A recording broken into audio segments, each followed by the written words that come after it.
Hello guys, FuryOfaSquirrel here. I'm just going to be doing a quick and dirty little rundown of binary because a lot of times you get into something like redstone, you want to do something really cool, and everybody's building these calculators and you're just like, what's binary? So I'll give you a rundown. Okay, imagine a torch as the Minecraft representation of a number. Is it raining again? Yeah, okay, good. Now, this is 0. This is 1. Alright? 0, 1, 0, 1, 0, 1, 0, 0, 1, 0, 1, 0, 1. Technically, it's 1, 0. So, this would be 0, 1, 0, 1. This would be 1, 1, 1, 0. And this would be 4 zeros. Alright, now, let's make little signs to show us and translate what all these zeros and ones mean. Signs. Basically, this stands for 1 or 0. This stands for 2 or 0. This stands for 4 or 0, getting the trend. Doubles and also stands for 0. So this would be 8 or 0, obviously, if it's off. So, in binary, to represent numbers that aren't 1, 2, 4, or 8, you basically add up the ones that you have. So, that would be 1, and 2, and 4, and 8, while this would be 3, that would be 5, this would be 6, add 1, that's 7, and finally 8. Wait, no. That's 8. Then that's 9. Then it's 10. Then it's 11. Right? Yeah, 3 plus 8 is 11. Then 12. Then 13. Then 14. Then 15, yeah. So you can go up to 15 with 4 bits. Each digit is called a bit, so this is a 4-bit representation, assuming we're not using this 4th bit for anything else, because you can actually. Oops. Say we want to do subtraction, and obviously that's addition, and basically if you just had 2 independent numbers, all you have to do is, add it up in your head. Most people don't actually, you just basically convert the binary numbers to normal numbers, and once you get doing it a lot, or even just a little, you're pretty darn fast at it, and you just do it and you output a 3rd binary number. So basically when you're adding 2 plus 3, you would have 5, like that. 2 plus 3 equals 5. You could also see this as 0, 1, 0 plus 0, 1, 1 equals 1, 0, 1. And that's all that is. Now, as you see, I've left out this 4th digit because we're going to look at subtraction and how it works. Now, for all of you who have basic grasp of what negative numbers are, you know that 5 minus 4 is essentially 5 plus a negative 4. And in binary, that's really what it is. So we're going to call this 4th digit is going to be a place marker now for us. It won't be used in computative or arithmetic purposes. It will be used only for human eyes. Basically, if you input it into a computer, you really wouldn't, unless you told the computer exactly what this 4th digit was, specifically that it was used as a placeholder to tell us if it was positive or negative. Right now it is positive. Now it's going to be negative, I think. 1 second, let me check on that because that can be confusing, so I'm going to cement it in your mind. I'm going to double check that. Okay, for all intents and purposes, what I said first was right. that's not really the important part. It is simply a placeholder for us, and if someone else tells you the complete opposite of what I said, great. I haven't gone through college yet. I am dumb. I'm trying my best.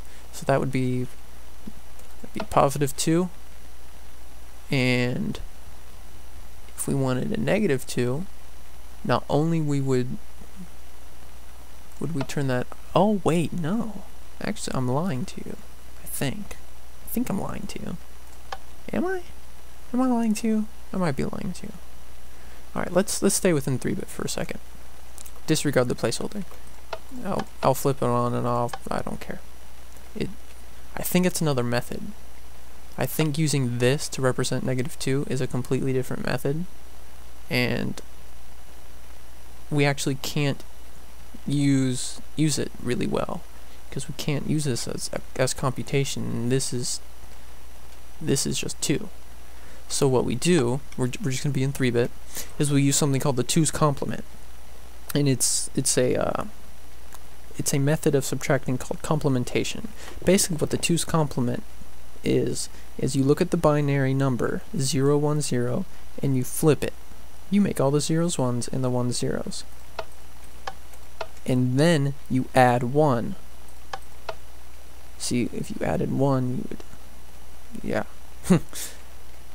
Yeah, adding 1 to binary is easy. You basically turn this on if it's off, or if it's on, turn it off and then add 1 to this, basically. It's simple. Trust me, it's simple. Okay. And this is negative 2. Yep. And I'm using this as a placeholder for me, so I don't get freaking confused. Because it's not normal numbers. So it can be confusing sometimes. So just for a little exercise, we want negative 5. So that's positive 5. Now we want negative. Then we add 1. And that's negative 5. Yeah. So what we do to subtract is we would, so we have 2, and we want to subtract 1.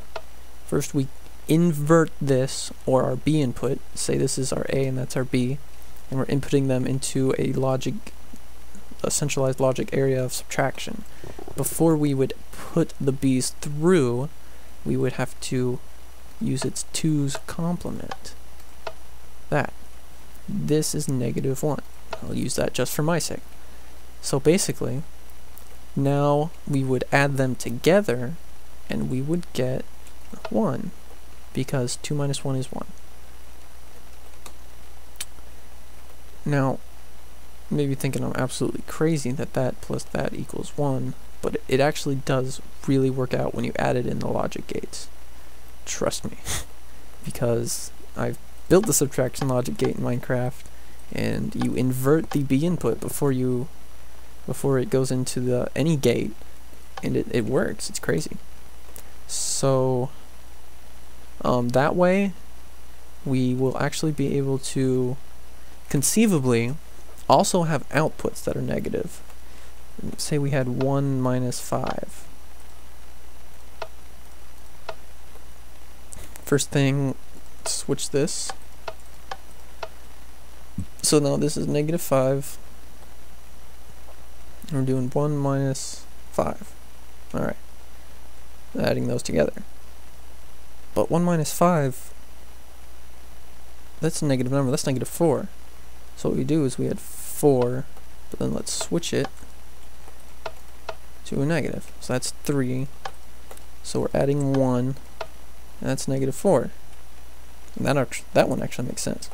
Some of them make a lot of sense. Some of them, the 2's complement is a little off. But the 2's complement thing's really cool. All you do is you invert it, and you add 1. So I bring this up because we're going to be doing a lot of stuff in binary now with the calculator. And as awesome as it is to make something and then have lights pop up, it would be nice if other people understood what those lights mean. And you just like nod your head and say, okay, that works, yes. The light went up, that means it works. You need to have some, they call it, what do they call it? Ah, crap. What's the word? What's the word? And bird is not the word. What is the word? What is the word when you have someone check your work? Credibility? Accountability, yeah. You're my accountability people. That's right. So yeah. Basically, I threw a ton of stuff at you. I expect you... I don't expect you to be doing subtraction. Just have the concepts rolling around in your head, and as we get to the calculators, I'll expose you to more binary. 5. 3. Let's go ahead and make this 8 again. Not a placeholder, just dealing with positives now. 11. 10. 12. 14. 12. 14! It is really easy to get into in the positive stuff, and once you get going with the positive stuff and adding two numbers, you'll be able to understand what I mean when you invert one of the numbers, the B input, and using that as a negative, you're basically just adding them together. Because really in logic gates, all you can do is add. So instead of trying to make up something that doesn't exist, we have to realize that subtraction at its base is simply addition. It's kind of the same logic between multiplication. Multiplication is simply addition, just adding up groups, and division is simply multiplication, just multiplying fractions, basically. But that gets in a whole nother story. So we use subtraction's base form, addition, and we just convert the second number to a negative number, and it will work. And I just bring that up because it is a huge part in making the subtraction logic gate for the calculator. But we will only be making addition for the next video, and then we'll get on subtraction. So just mess with binary. Hopefully you learned something. I aim to entertain and to inform. So as I crawl into my cave, I bid you adieu.